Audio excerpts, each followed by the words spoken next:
আরজি করের নির্যাতিতার দেহ তড়িঘড়ি পোড়ানোর পুরস্কারে পেলেন কি পানিহাটির নয়া চেয়ারম্যান সোমনাথ দে? কেন এই প্রশ্ন উঠছে? কোনো রাজনৈতিক দল যে কোনো পুরসভায় তার নেতা বদল করতেই পারে। তেমনি পানিহাটিতে তৃণমূল কংগ্রেস মলয় রায়ের বদলে তার নতুন চেয়ারম্যান করেছেন সোমনাথ দেকে। তৃণমূল ও শাসক দলের ভিতরকার বিতর্কে পরে আসছে, তার আগে এই ছবিটা দেখুন। এটি হলো পানিহাটি শ্মশানের রিসিভ কপি। সেদিনকার তারিখ দেওয়া আছে, আর একেবারেই ওপরে যে নামটি লেখা সেটি হচ্ছে সোমনাথ দে, 17 নম্বর ওয়ার্ডের তৃণমূল কংগ্রেসের কাউন্সিলর। আরজি করের নির্যাতিতার মৃতদেহ লোপাট ও দ্রুত দাহের অন্যতম কারিগর নির্মল ঘোষের সহযোগী তৃণমূলের কাউন্সিলর এই সোমনাথ দে। নির্যাতিতার মা বাবার অভিযোগ, নির্মল ঘোষের নির্দেশে সোমনাথ দুটি দেহকে টপকে আরজি করের নির্যাতিতার দেহ তড়িঘড়ি পোড়ানোর ব্যবস্থা করে। নির্যাতিতার পরিবার ছাড়াও বিজেপির পক্ষ থেকেও একই অভিযোগ করা হয়েছিল। প্রশ্ন উঠেছে, প্রমাণ লোপাটের জন্য সোমনাথ দেকে কি পুরস্কৃত করা হলো? বিরোধীদের কথা আমি গুরুত্ব দেবো না। আমার ফার্স্ট কাজ হচ্ছে পানিহাটির মানুষকে পৌর পরিষেবাটা করে দেওয়া, এটাই হচ্ছে ফার্স্ট কাজ। ও বিরোধীরা কি বললো না বললো সেটা নিয়ে আমি মাথা ঘামাই না। আমি হাত জোর করি, এটা নিয়ে আমার এইসব আলোচনা আসবে না। আমাদের এখন পরিষেবা দেওয়ার কাজ, পরিষেবা দেবো। যার বক্তব্য বিরোধিতা করা তারা বিরোধিতা করে। এতদিন কি পরিষেবা ছিল না?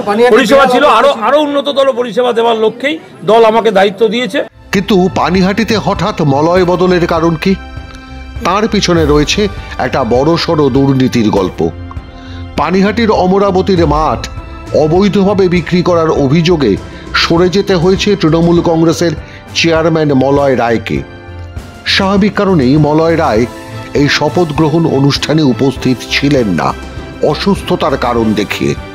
কিন্তু পানিহাটি মাঠ নিয়ে এবং এই অভিযোগ নিয়ে তিনি কি বলেছিলেন তা শুনে নিন।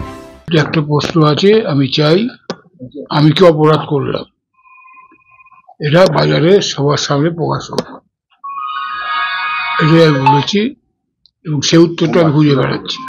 আমার যদি মনে হতো অমরাবতী মাঠের একটা ঘাস বা দুধ বা বেচে খেতে হবে, তাহলে আমি অনেক বছর আগে ধন্য হয়ে যেতে পারতাম। আমি অনেকের মতনই ফ্ল্যাট বানাতে পারতাম, একদম লাভশ্রী লাইফ তৈরি করতে পারতাম। কিন্তু আমি আজ থেকে 30 বছর আগে, 35 বছর আগে যা ছিলাম আজও তাই আছি। এটা আমরা মুখ্যমন্ত্রীর কাছে আমি জানতে চেয়েছি যে আমার অপরাধ যদি কিছু থাকে, আমি যদি ঘাস দুধ বা পাথর কিছু খেয়ে থাকি, আমাকে ডাইরেক্ট বলা হোক তুমি অপরাধী, আর নতুবা যারা এই ধরনের চক্রান্ত করলো তারা চিহ্নিত হোক। অমরাবতী মাঠ নিয়ে যে ধোঁয়াশা হয়েছে সেটা নিয়ে কি স্পষ্ট করবেন? সেটা আমি কিছু বলবো না, কারণ সেটা রাজ্য সরকার দেখছে। মাননীয় মুখ্যমন্ত্রী মমতা বন্দ্যোপাধ্যায় রাজ্য সরকারের পক্ষ থেকে এটা ডিএম এবং এসডিওকে দায়িত্ব দিয়েছেন। তারা মাঠ সরকারিভাবে মাঠ অধিগ্রহণ হচ্ছে, অতএব সেটা সরকারের ব্যাপার, সরকার তার সিদ্ধান্ত জানাবে। তাহলে কি এক ঢিলে দুই পাখি মারার চেষ্টা করলেন তৃণমূল কংগ্রেস নেত্রী? প্রথমত, পানিহাটির মাঠ বেআইনিভাবে বিক্রি করার বিষয়টি আপাতত ধামাচাপা পড়ে গেল, এবং 2, নির্যাতিতার দেহদাহ করে প্রমাণ লোপাটের সহায়তার জন্য পুরস্কৃত করা হলো সোমনাথ দেকে।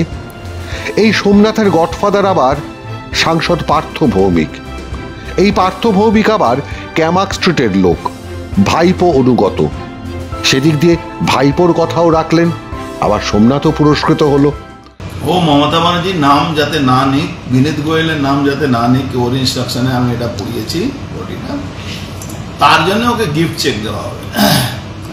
এর জন্যে মলয় রায়কে একটা অজুহাত দেখিয়ে ওই অমরাবতী মাঠ উনি নাকি বিক্রি করে দিচ্ছেন, এই অজুহাত দেখিয়ে ওনাকে সরানো হয়েছে।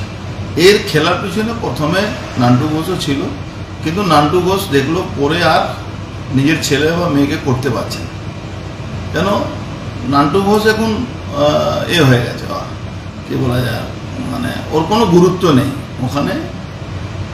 পার্থ ভৌমিককে গুরুত্ব দেওয়া হয়েছে। পার্থ ভৌমিক ওখানে বাড়ি ফাড়ি করেছে, নৈহাটির দিকে পালিয়ে ওখানে চলে যাবে, এরকম একটা পরিকল্পনা নিয়ে চলছে, যাতে ওই জায়গাতে অনেক ক্রিম টাকাগুলো উঠে, সে টাকাগুলো নান্টু ঘোষ কাছে যায়। মমতা বন্দ্যোপাধ্যায়ের বহুদিনের বোরে নান্টু ঘোষকে এবার ধীরে খেলার সুযোগ করে দিলেন। কিন্তু যেহেতু মলয় রায় সাংসদ সৌগত রায়ের লোক ছিল, বকলমে কি তাকেও বার্তা দিলেন দলনেত্রী? কিন্তু যে অঙ্কটা বোঝা যাচ্ছে না, সিঙ্গুর আন্দোলনে তৃণমূলের সব থেকে বড় ফাইন্যান্সার নির্মল ঘোষকে এই ধাক্কাটা কেন দিলেন নেত্রী? তাহলে কি নির্মলের বিরুদ্ধে আরো বড় কোনো দুর্নীতির খবর নেত্রীর কাছে পৌঁছচ্ছে? তবে সোমনাথের পানিহাটির নাথ হয়ে ওঠার দিনে অনেকগুলি বিতর্ককে তৃণমূল কংগ্রেস এবার সামনে এনে ফেলল। তার শেষ রক্ষা কিভাবে হবে বা আদৌ হবে কিনা তা কেউ জানেন না।